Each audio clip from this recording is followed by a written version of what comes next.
ከአባታችን በሉት ከጌታም ከኢየሱስ ክርስቶስ ጸጋና ሰላም ይብዛል። በየትኛውም የጳውሎስ መልእክት ውስጥ በአዲስ ኪዳን የእግዚአብሔር ሐዋርያ የሆነው ጳውሎስ የጸጋውን ወንጌል ለአሕዛብ እንዲሰብክ የተጠራው ጳውሎስ የየትኛው መልእክቶቼ አለ በእጆቼ ለጻፍኩት ማረጋገጫው ሰላምታዬ ነው ይላል። ሰላምታው ደግሞ ምንድነው ሲባል ከእግዚአብሔር ከአባታችን ከጌታም ከኢየሱስ ክርስቶስ ጸጋና ሰላም ይብዛላችሁ የሚል ነው። ስለዚህ ጸጋ ሰላም ሁሉ ጊዜ የሚበዛና የሚትረፈረፍ ነው ማለት ነው። ጸጋ እንደምታውቁት የእግዚአብሔር አቅም የእግዚአብሔር ቸርነት ደካማ ለሆነው ምንም አቅም ለሌለው ስጋ ለባሽ የሚለቀቅ የእግዚአብሔር አቅም ወይም አቅርቦት ማለት ነው።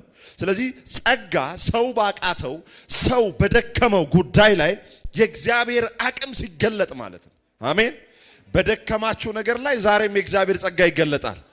ባስጨነቃችሁ ነገር ላይ ዛሬም የሚበዛ ጸጋ አለ። የትኛውም እንቅልፍ የነሳችሁ ነገር ጠራርጎ የሚወስድ የእግዚአብሔር ጸጋ አለ። ከዛ ምን አለ ደግሞ ሰላም ይበዛላችኋል አለ። ኢየሱስ ጌታ ነው። ግሬስ የሚለው በግሪኩ ካሪስ የሚል ቃል አለው። ካሪስ ማለት የሶስት ነገሮች ውህድ ነው። የሞገስ፣ የምህረት፣ የፍቅር ማለት ነው። ሞገስ ምንድነው ሲባል በእግዚአብሔር ፕሮቶኮል መውጣት መግባት ነው። አሜን። በሰዎች ፕሮቶኮል አንወጣም አንገባም። አሜን። በብልጠታችን አንገባም አንወጣም። አሜን። በእግዚአብሔር ሞገስ እንወጣለን እንገባለን። አሜን። ለሌላው የተዘጋ ለኛ ይከፈታል። ለሌላው እምቢ የተባለ ለኛ እሺ ይባላል። ለምን ሲባል በላያችን ላይ አስገዳጅ የእግዚአብሔር ሞገስ አለ። ስለዚህ ንግስት ወደ ንጉስ ስትገባ አስቴር የወርቅ ዘንግ ተዘረጋላት። የወርቅ ዘንግ የሚዘረጋላቸው ትላልቅ ነገስታት ምን ሲሆኑ ነው? ሲቀበሏቸው ነው። ለአንዲት ተራ ሴት ግን የወርቅ ዘንግ ተዘረጋላት። አሜን አሜን። ትልቆች ይገባሉ ብቻ ተብሎ በተተመነ በተቀመጠበት ቦታ ላይ በጌታ በኢየሱስ ስም ትገባለህ። ሌሎች ከፍ አድርገው የሰቀሉትን በእግዚአብሔር ሞገስ ዝቅ አድርገህ ትገባለህ። ማንም ይኸውልህ በዚህ ምድር ላይ እገሌ ብቻ ነው የሚገባው ብሎ ባስቀመጡት መስመር ያንን ጥሰ በእግዚአብሔር ሞገስ ትገባለህ። ኢየሱስ ጌታ ነው። ስለዚህ ጸጋና ሰላም ይብዛላችሁ ሲል ሰላምታ ብቻ አይደለም ወዳጄ፣ ሌላው ምህረት ነው። እግዚአብሔር የትላንት የዛሬ ለነገ ለምትኖረው ህይወት ሁሉ በመስቀል በክርስቶስ ኢየሱስ ከፍሎልሃል። ኢየሱስ ስሙ የተባረከ ይሁን። ስትደክምም የእግዚአብሔር ልጅ ነህ፣ በርትተህም የእግዚአብሔር ልጅ ነህ። ሲደክም ለቆ የሚሄድ ሳይሆን ድካም ለቆ እንዲሄድ የሚያደርግ አምላክ ነው ያለ። ኢየሱስ ጌታ ነው። ከዛ ደግሞ ፍቅር ነው። ምን አይነት ፍቅር? አንዳንድ አባትና እናቶች ምን ይላሉ? ልጄን በጣም ነው የምወደው ይላል። ምንም አይደንቅም ብራዘር። ምንድነው? የራስህን እኮ ስጋ ነው እየወደድክ ያለው። ሰልፍ ላቭ ነው ይሄ፣ ራስን መውደድ ነው። እና አታካብደ። የገዛ ልጅ የምትወድ ሰው እና ላትወድ ነው ወይ? እግዚአብሔር ግን እንደዛ አይደለም የወደደን ገና ኃጢአተኞች ሳለን። የእግዚአብሔር ፍቅር ግራውንዱ የእግዚአብሔር ፍቅር ነው። እኛን ለመውደድ ወይም እግዚአብሔር እኛን ለመውደድ የሚያስገድደው ሌላ ኃይል የለም።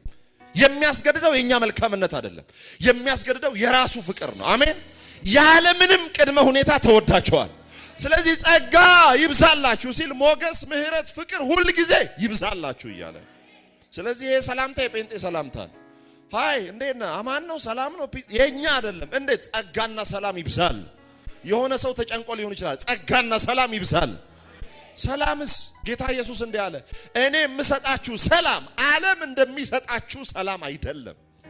ዓለም ምን አይነት ሰላም ይሰጣል? በኢንሹራንስ ሰላም ይሰጣል። በጥበቃ በወታደር ምናምን ሰላም ይሰጣል። ወታደርም ተገድሎም መጥቶ ሊገሉ ይችላሉ። ዓለም የሚሰጥ ቴምፖራሪ ወይም ጊዜያዊ ሰላም ነው። ጌታ ኢየሱስ እንዲህ አለ፣ ሰላሜን እተውላችኋለሁ።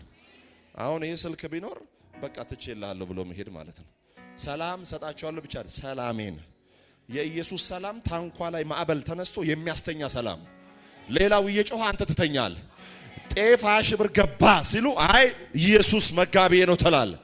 ስለዚህ ያንተ ሰላም ሌላው እየተናወጠ አንተ ተዘልለ ታርፋል። ኢየሱስ ክርስቶስ ጌታ ነው። ሃሌሉያ ስሙ ይባረክ።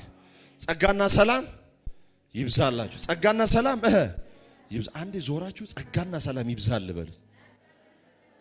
አው ከዚህ በኋላ ይሄ ሰላምታ ትርጉሙ ገብቷችኋል አይደለ? ስለዚህ ከዚህ በኋላ ጸጋና ሰላም ዝም ብሎ ሰላም ነው። ጸጋና ሰላም ይብዛል። ኢየሱስ ጌታ ነው።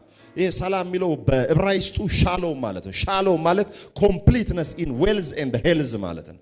በብልጥግናም በጤናም በሁሉ ነገር ሙሉ መሆን ማለት ነው። ሰላም ነው ወይ ጸጋ ይብዛል ስትለው ሰላም ይብዛል ስትል ጤና ይከናወን ማለት ነው። ኢኮኖሚ ይከናወን ማለት ነው። ደስታ ይብዛ ማለት ነው። ጸጋና ሰላም ይብዛላችሁ።